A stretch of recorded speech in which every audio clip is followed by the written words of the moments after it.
saberse con exactitud las causas que provocaron el hundimiento en la madrugada del pasado miércoles del transbordador Estonia en aguas del mar Báltico, aunque es cierto que todos los indicios apuntan a que la apertura accidental de la compuerta de proa por la que acceden los vehículos fue el origen de la tragedia, una tragedia que ha causado la muerte o la desaparición de más de 900 personas y que pasa ya por ser el mayor siniestro marítimo en Europa desde la Segunda Guerra Mundial.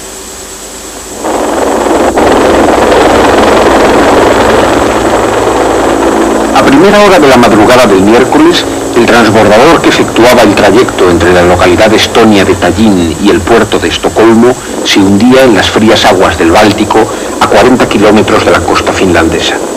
Tan solo hubo 141 supervivientes y no llegan a 60 los cadáveres rescatados del millar de personas que viajaban a bordo del Estonia.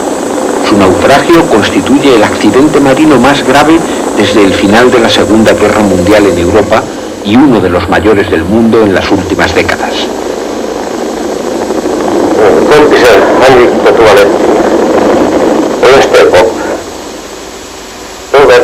Mi amigo se fue al baño y yo me levanté. Entonces cayó al suelo la mesita y mi maleta. El barco volcó a un lado enseguida. Entonces dijeron mis amigos, hay que salir de aquí lo más rápido posible. Pero era difícil levantarse. Había mucha gente que simplemente no tenía fuerzas.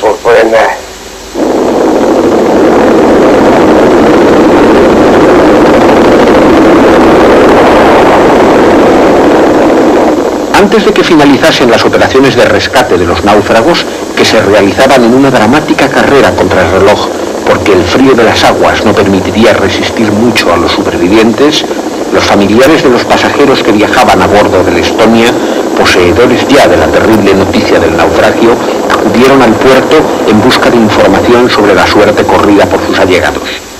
Muchos de ellos habían estado en el mismo escenario solo pocas horas antes, viviendo unas despedidas siempre emotivas y optimistas. Ahora las cámaras eran testigo de las horas de angustia que habrían de pasar especulando con el destino de los suyos. Estoy esperando. No sé nada. Él tiene 23 años.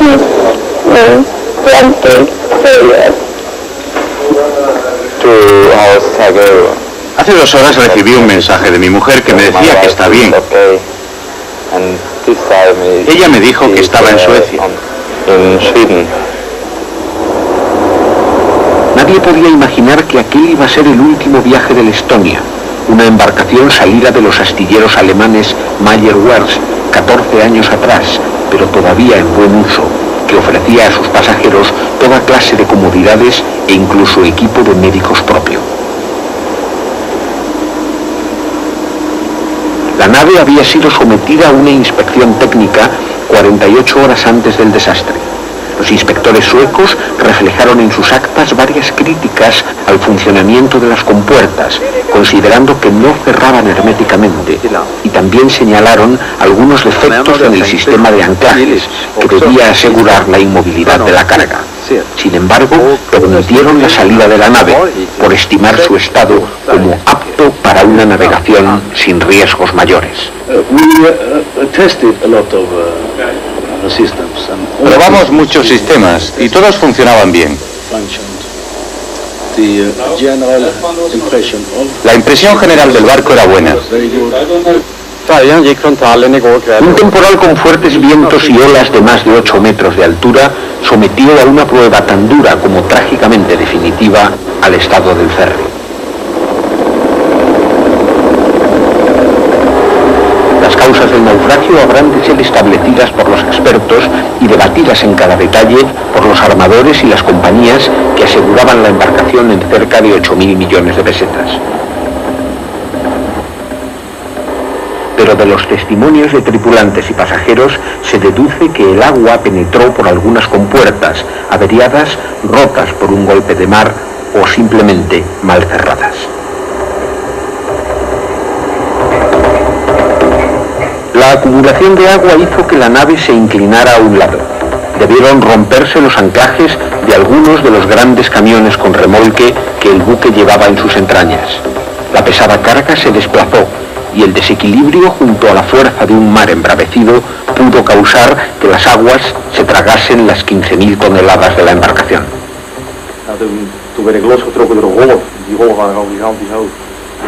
El conductor de uno de los 28 camiones que transportaba el ferry declaró que poco después de la medianoche bajó a la cubierta inferior y descubrió que el agua del mar se filtraba a través de los portones de entrada al garaje.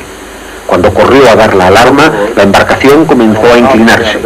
El naufragio era ya inevitable y el pánico se desató entre los pasajeros. El Estonia lanzó a los aires una primera llamada de socorro 24 minutos después de la 1 de la madrugada. El mensaje decía: los motores se han parado, entra el agua y el buque está muy escorado a estribor. Las autoridades del puerto finés de Turku recibieron el SOS y trataron de establecer comunicación con la nave en peligro. Pero el Estonia enmudeció pocos minutos después de su angustiosa petición de ayuda. La Marina de Guerra sueca movilizó sus efectivos en la zona y todos los barcos cercanos se dirigieron al lugar del siniestro en una urgente operación de rescate. El Estonia se hundió en menos de 5 minutos. No hubo apenas tiempo para organizar las operaciones de salvamento. La mayoría de los pasajeros estaba durmiendo tras haber pasado unas horas de diversión en los cines o los bares del barco y recorrido sus tiendas libres de impuestos. Muchos apenas llegarían a despertarse. Otros, al sentir que el ferry zozobraba, trataron de ganar la cubierta.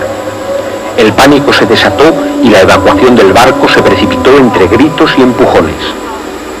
El barco se ha hundido muy deprisa, no queda ningún rastro. Hay mucha gente en el agua, muchas balsas y un viento muy fuerte. 26 helicópteros suecos, finlandeses y daneses batieron el Báltico en busca de los náufragos. Sus pilotos encontraron unos 40 botes prácticamente vacíos y las aguas jalonadas de cuerpos, la mayoría ya inertes a causa del frío. Los tripulantes de embarcaciones y helicópteros de rescate que llegaron hasta el escenario de la tragedia tampoco olvidarán los momentos dramáticos en que tuvieron que decidir a quiénes recoger entre las manos que desde las aguas se alzaban frente a sus ojos.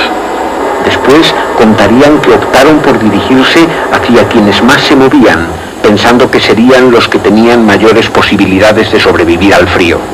Su heroico trabajo se desarrolló entre el azote del viento y la luz incierta del amanecer.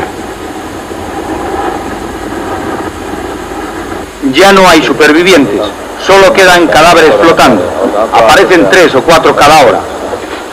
La mayor parte de los supervivientes fueron llevados al Hospital Universitario de Turku. Los médicos se encontraron con el mismo cuadro repetido, la baja temperatura de los pacientes que produce una situación de alto riesgo cardiovascular. En pura lógica, solo deberían haber resistido los más jóvenes y fuertes. Sin embargo, los médicos se encontraron con algunos pacientes de edad muy avanzada y también varios niños entre los 12 y 14 años. Sintiéndose a salvo entre las paredes del hospital, los supervivientes del naufragio narran distintos aspectos de una historia cuyo recuerdo les acompañará para el resto de sus vidas. La gente estaba horrorizada. Nosotros intentábamos que se calmaran. Todos los pasajeros ayudaron a distribuir los chalecos salvavidas. Una vez en cubierta ya no tenían tanto miedo.